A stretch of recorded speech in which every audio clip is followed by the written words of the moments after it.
Assalamualaikum warahmatullahi wabarakatuh. Berjumpa lagi dalam pembelajaran kita terkait dengan statistik dan probabilitas.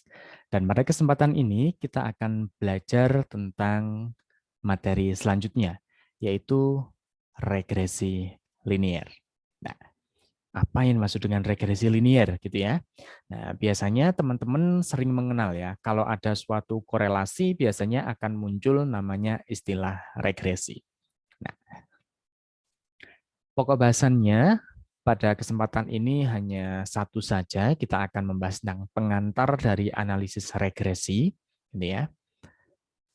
Nah, analisis regresi merupakan suatu analisis atau teknik gitu ya, yang digunakan untuk mempelajari atau mengetahui dan mengukur suatu pengaruh statistik yang terjadi antara dua atau lebih variabel. Jadi, kalau analisis regresi ini digunakan untuk mengukur suatu pengaruh, ya. Tapi kalau korelasi untuk mengetahui hubungannya bagaimana, kayak gitu.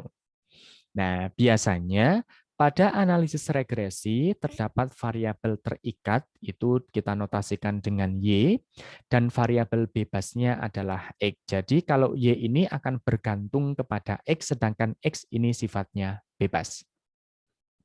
Kemudian analisis regresi secara umum terbagi atas dua bagian, yaitu ada analisis regresi sederhana dan analisis regresi berganda.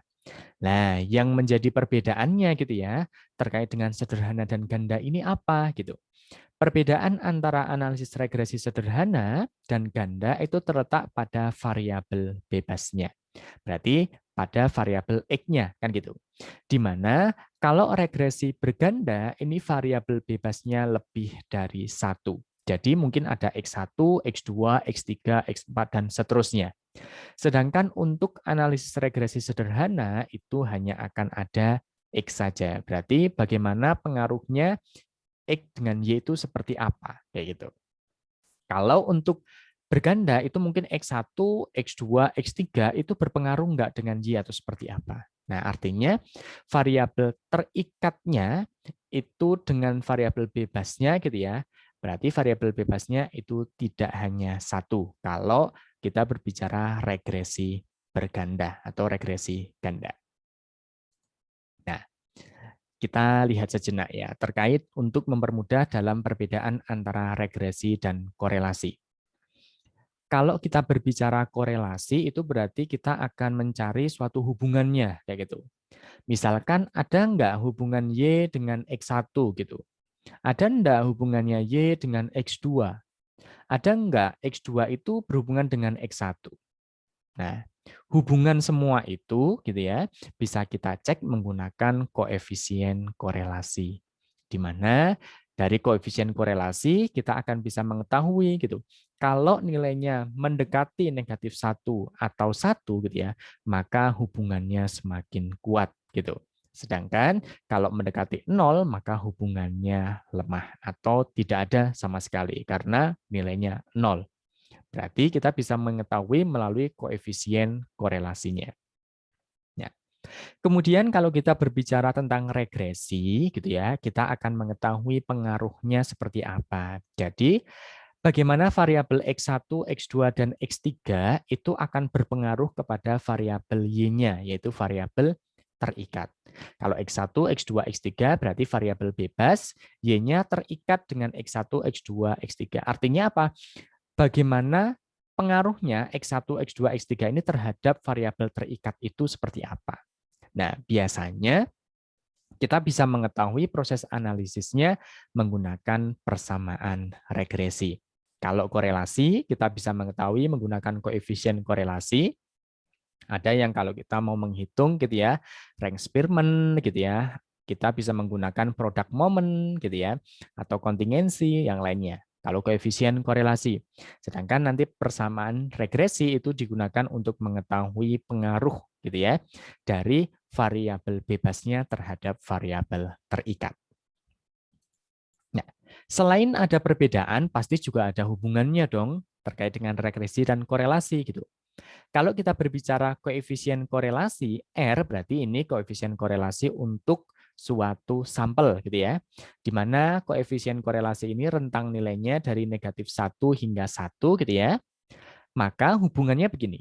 Jika nilai R-nya, koefisien korelasinya tinggi atau rendah, maka koefisien regresinya itu juga akan tinggi sama rendah. Tapi kalau jika nilai R-nya ini juga positif atau negatif, ternyata juga berpengaruh. Koefisien regresinya juga bernilai positif dan negatif. Nah, itu berkaitan dengan hubungannya. Kalau perbedaannya, korelasi terkait dengan mengetahui hubungannya seperti apa, seberapa kuat. Tapi kalau regresi, pengaruhnya bagaimana? Gitu ya. Nah, sedangkan hubungan antara regresi dan korelasi itu terletak pada mana? Kalau nilai koefisien korelasinya tinggi, gitu ya, koefisien regresi juga tinggi. Kalau rendah berarti juga rendah. Kalau nilai R-nya itu positif, maka koefisien regresinya juga positif.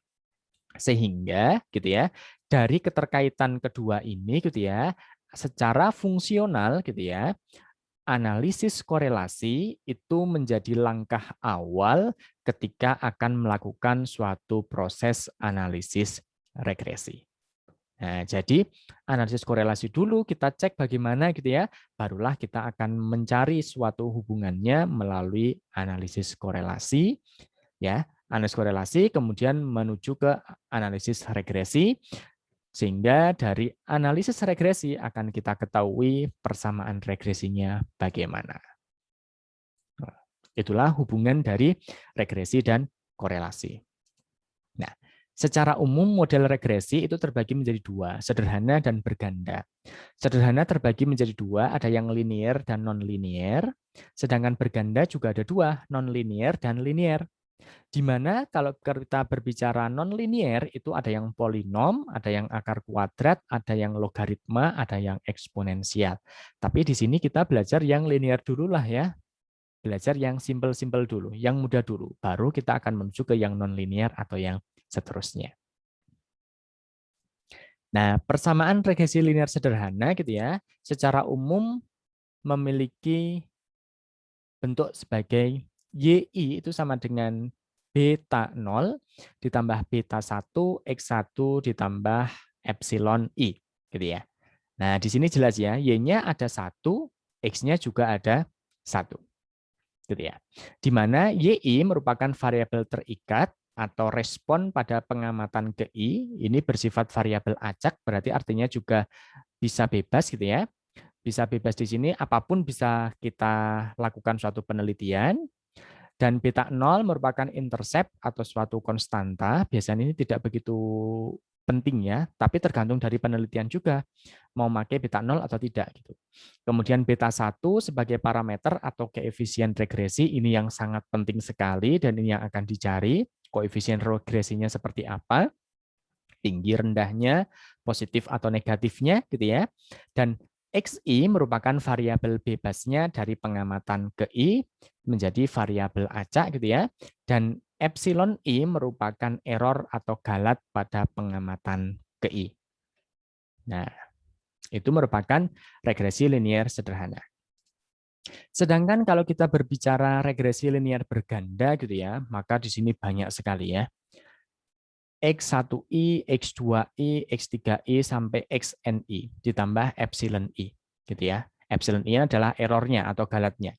Sehingga bisa kita sederhanakan, YI itu sama dengan beta 0 ditambah sigma, artinya sigma berarti jumlah rentetannya banyak gitu ya. N dari sama dengan 1 hingga ke N gitu ya. Bn XNI ditambah dengan epsilon I.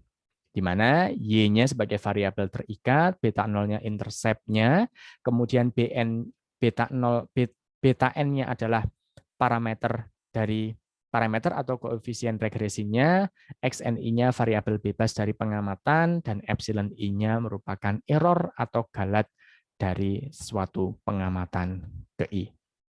Nah, jadi secara umum ada dua, yaitu regresi linear sederhana dan regresi linear berganda. Perbedaannya terletak pada variabel bebasnya.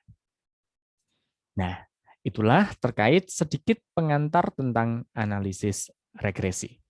Berarti kalau kita berbicara tentang regresi, berarti kita akan mencari pengaruhnya seperti apa. Semoga bermanfaat. Terima kasih. Wassalamualaikum warahmatullahi wabarakatuh.